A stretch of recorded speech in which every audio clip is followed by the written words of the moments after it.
ने कहा कि आपने सत्य कहा, जिस प्रकार मेरे पिता जड़ है उसी प्रकार मैं भी जड़ हूं।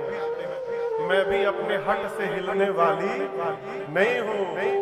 मेरा घर बसे चाहे उजड़ जाए, मैं अपने गुरुदेव के वचनों का त्याग नहीं करूंगी। आप लोग मुझे मिलने में विलंब कर गए। यदि आप गुरु जी से पहले आप मिल गए होते तो आपकी बात में अवश्य मान लेते, लेकिन आप लोग बाद में मिले। जो तुम मिले हो प्रथम मुनीसा, सुनते हो सिख तुम्हारी धरसी सा। लेकिन क्या बताऊं, अब मैं जन्म शंभु हित हारा। इस जीवन को मैं भगवान शिव के लिए हार चुकी हूं। अस्तु को गुण दूषण करे विचारा। जिससे मन लग जाए ना, वो जोड़ जोड़ भी चिल्ला कर बोलेगा कितने अच्छे हैं। हम दूर भी रहे तो हमको सुनाई पड़ जाए, इसलिए जोड़ जोड़ से बोलते हैं। और जिससे मन न मिले वो यदि बोलते हो कान फाड़ दो, जिससे प्रेम हो जाए उसमें दोष नहीं दिखाई पड़ता।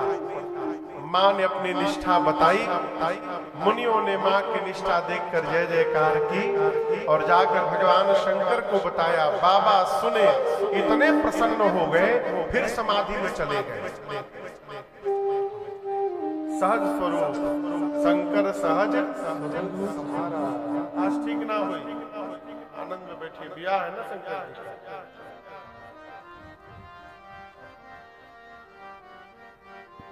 बाबा समाधिस्थ हो गए। इसी बीच एक दैत्य का जन्म हुआ, जिस दैत्य का नाम था ताड़कासुर। ताड़कासुर ने तपस्या करके ब्रह्मा जी से वरदान मांगा। आपको बताऊं, एक बार भगवान श्री हरि ब्रह्मा जी और शंकर जी की क्लास लगाए। बोले आप लोग वरदान देते समय विचार करते नहीं है कि क्या देना है क्या नहीं देना। हमको उसके लिए क्या करना पड़ता हम ही जानते हैं। ब्रह्मा जी बोले प्रभु क्या करें, हम लोग देते नहीं है, वो ले लेते हैं। कैसे? आप में से कोई टीचर है यहाँ पर? टीचर उधर एक भैया और अच्छा हाँ, कुछ पूछेंगे नहीं, डरिए मत, डर के मारे हाथ नहीं उठा रहे। प्रश्न है कि कोई कितना भी उदंड बच्चा हो, बहुत उदंड, और यदि परीक्षा में सभी प्रश्नों का उत्तर सही सही लिख दिया हो तो क्या आप उसको नंबर नहीं देंगे? देंगे ना। सर पीट पीट के देना पड़ेगा, लेकिन आप नंबर देंगे, नंबर काट नहीं सकते। उसी प्रकार ब्रह्मा जी कहते हैं सब भले राक्षस है, लेकिन इतनी तपस्या कर लेते हैं कि उस तपस्या के कारण हम इनको वरदान देने के लिए विवश हो जाते हैं। देना ही पड़ेगा। अच्छा, इन राक्षसों का एक सूत्रीय कार्यक्रम का अमर हो जा। आप दर्शन करिए, पढ़िए, जितने राक्षस तपस्या किए पहला वरदान क्या मांगे? हम मरे नहीं। कौनो ऐसा नहीं हुआ जो नहीं मरा, सब मरे। ताड़कासुर वरदान मांगा मैं मरूं नहीं। ब्रह्मा जी बोले नहीं नहीं, दूसरा मांगो, मरना तो पड़ेगा। अब दिमाग लगाने लगा कि क्या मांग लो कि न मरना पड़े। तो बहुत सोचा। शंकर भगवान की पत्नी नहीं है, सती जी जल चुकी है। शंकर जी समाधि में चले गए। पता चला है पिछली बार गए थे तो 87,000 वर्ष बाद लौटे थे। हो सकता है इस बार अपना रिकॉर्ड तोड़ के लौटे और अधिक दिन बाद लौटे। आ भी गए यदि समाधि से तो पत्नी नहीं है तो बेटा कहां से होगा? तो दिमाग लगाकर वरदान क्या मांगा? भगवान शिव के तेज से जो संतान जन्म ले वही मुझे मारे। शिव के बेटे से नहीं कहा, तेज से।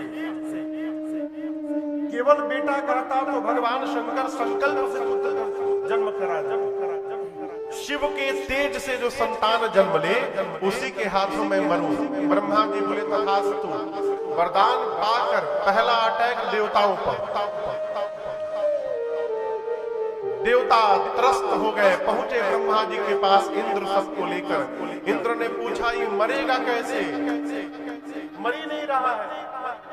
ब्रह्मा जी बोले ऐसे नहीं मरेगा। फिर पूछे कैसे मरेगा, तो इसने ऐसा ऐसा वरदान मांगा है मेरे से। इंद्र बोले फिर तो मर भया। ब्रह्मा जी बोले पक्का मरेगा, कन्या तैयार है विवाह के लिए, आप लोग केवल दूल्हे को समाधि से बाहर निकाल दीजिए। इंद्र ने कहा ब्रह्मा जी तारकासुर तो बाद में मारेगा, जो उनको समाधि से जगाने जाएगा वो पहले उसी को मार डालेगा। तब ब्रह्मा जी ने कहा आप लोग न जाइए, कामदेव को बुलाइए। कामदेव को बुलाया गया, आवाहन हुआ। वो पहले देव नहीं थे, केवल काम थे।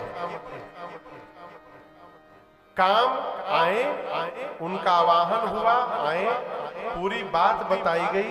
काम ने विचार किया मन में कि जीवन में शिव का विरोध करना यानी मृत्यु को निमंत्रण देने के बराबर है। परंतु यदि देवहित में प्राण भी चला जाए तो उस जीव की संत सतत प्रशंसा करते रहते हैं, ऐसा जान करके कामदेव चले। ब्रह्मलोक से कैलाश जाने में 48 मिनट का समय लगा। कितने देर? और आपको बताऊं इस 48 मिनट में धरी न काहू धीर, सब कर मन सिज हरे। मन सिज मने